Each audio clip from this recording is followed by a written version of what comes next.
For our game, since we have a bunch of different levels, you surely played games where you halfway through the game want to take a step away, and whenever we have a game with a timer on it, it makes it kind of tricky to step away from the computer, and sometimes that's something you want in the challenge, but for the sake of learning about it, let's talk about making a pause menu.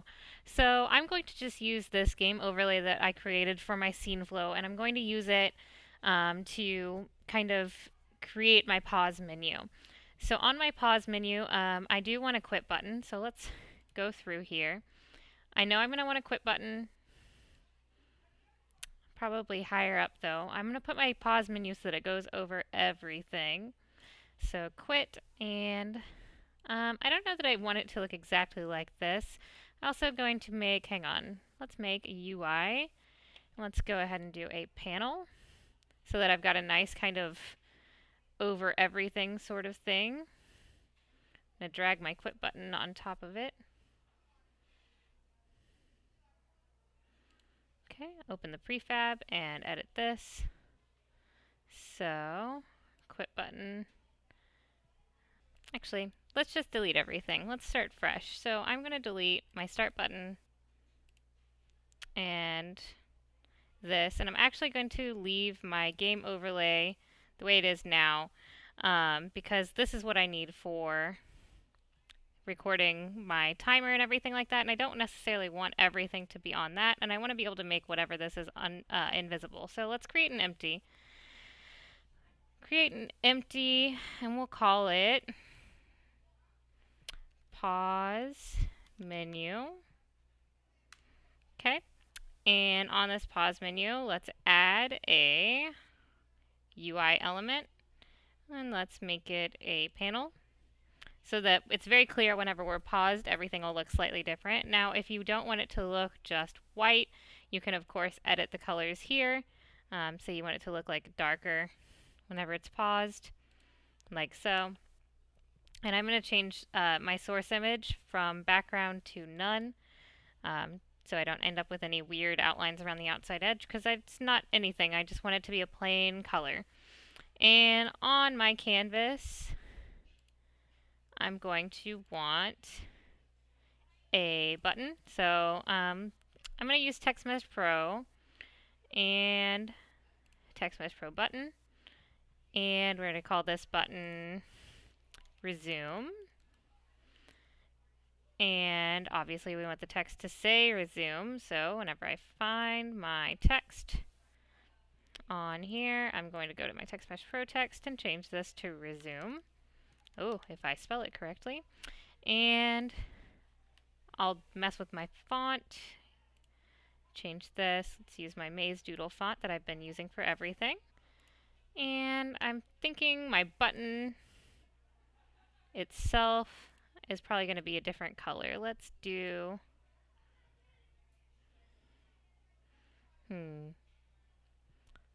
maybe gray. I could make it black and make the text white. Not sure. Anyway, I can mess with all this later whenever I'm not recording a video. So, I'm going to make a resume button, and then I'm going to duplicate this button.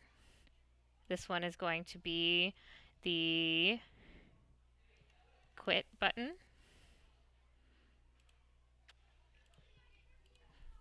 And need to change this text from resume to quit. And we need to move the location of this, because right now it is overlapping. Oh, helps if I'm actually manipulating it, right? Resume, quit. I'm going to put another one. This one is going to be my menu button. Will take us back to our start screen.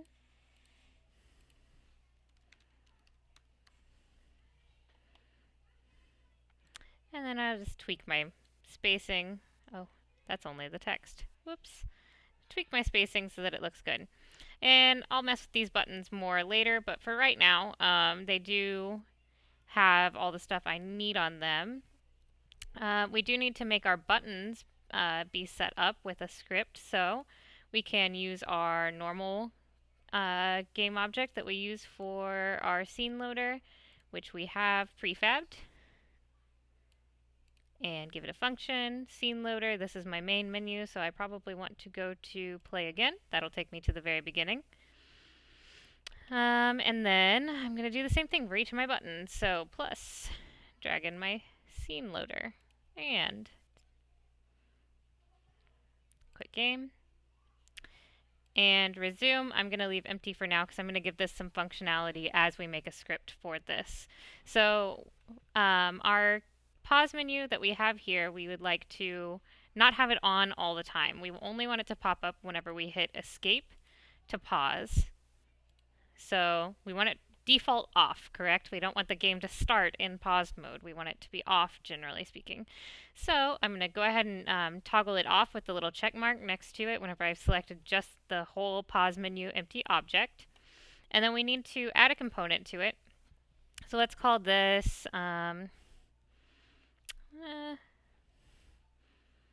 pause menu. We'll call this the pause menu script. Just because it's going to control everything about the pause menu, and it'll, well, let's see. Make sure that all is well here. Well, yeah, pause menu will probably fit in fine here. Pause menu. Okay. New script named pause menu. We'll create and add. I haven't done anything with that particular method lately where you create and add it and it just goes ahead and generates it. But that is one way to go about it, and then we can drag it into our script folder. I prefer creating it the other way, but just since we're reviewing things, it seemed like a good idea to start it in a different way this time. Alright, we've got our nice fresh script here, and a thing we know we need to do is we need to get access to the game object that is our pause menu. So whenever we want to access something, we need to make a serialized field so we can drag it in, or alternately a public field, but in this case serialized will suffice. So serialized field, and it is of type game object, and we'll call this pause UI, so user interface for the pause screen. And then we're going to make another serialized field here. It doesn't necessarily have to be serialized. It's just I'm making it serialized for right now so we can see it in the inspector so we can check to make sure everything is working. This is going to be a bool, and we need a bool to check if the game is paused. So I'm going to call this is paused. And whenever the game starts, it's always going to start as false. We don't need anything in void start. So I'm just going to get rid of that for now. What we need to do is in our void update, we need to always be checking if we've done something to create the pause menu screen popping up. In our case, we're going to use the escape key to make the pause menu active. So we need to know if, and then input dot get key down. Okay, get key down. And we want it to be key code, and then sometimes whenever I hit enter, bad things happen. Okay, key code, and then our key code is going to be escape. Whenever you hit the escape key, it will do this thing. And in here, we're going to say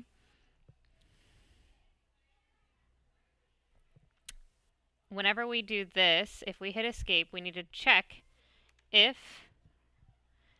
and then we're going to say is paused.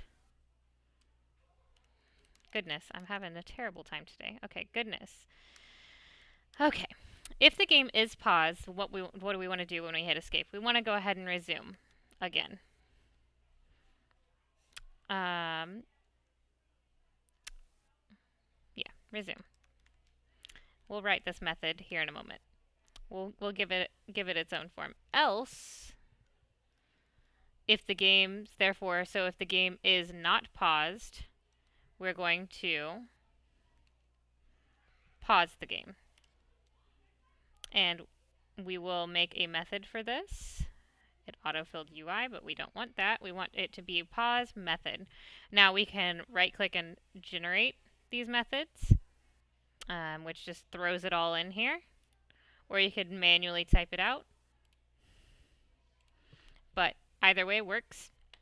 So, void, pause, and void resume. So let's talk about what we wanted to do when the game pauses.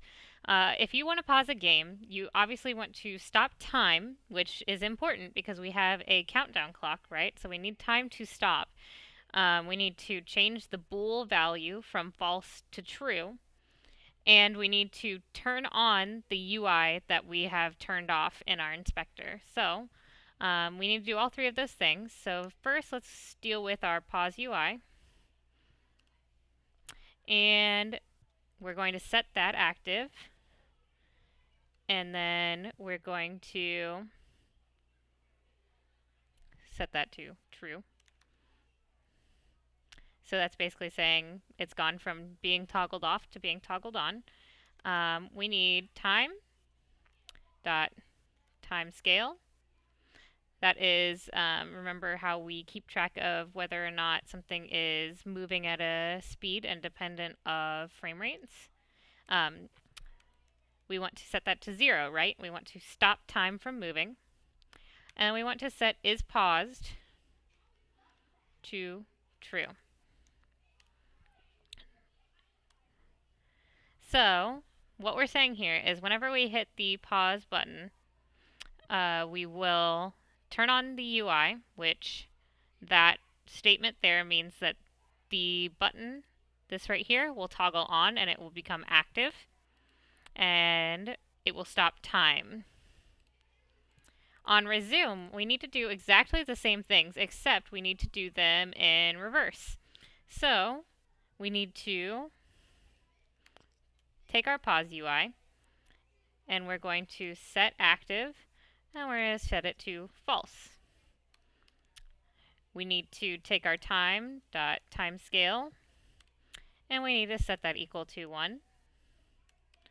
And then we need to set is paused equal to false.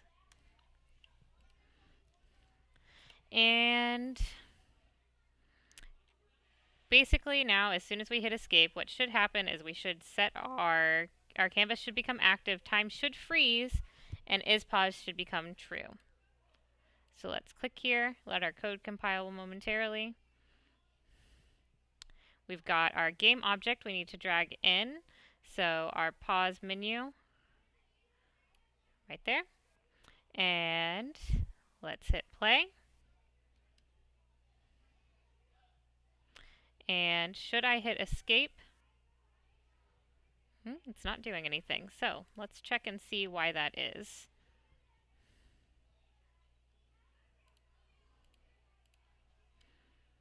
Let's look at this in the inspector. If I hit escape, nothing happens. Now I am using a MacBook that does have a non-physical button. So I'm going to change this real quick just for the sake of testing to say that, you know what? I know why, because this is not active, so this script is not going to be running. So I'm going to turn this active. I'm going to take this UI, I'm going to call this pause UI, and I'm going to set this part inactive, because if this part is inactive, then it won't be running this script. So I'm going to drag pause UI in here. Sometimes I make mistakes. Now I hit escape, and you see the timer has stopped moving, and we have our buttons here. So if I were to hit main menu, it would take me back, and then I can hit start, and then if I hit escape, it restarts, and we've got functionality. Perfect.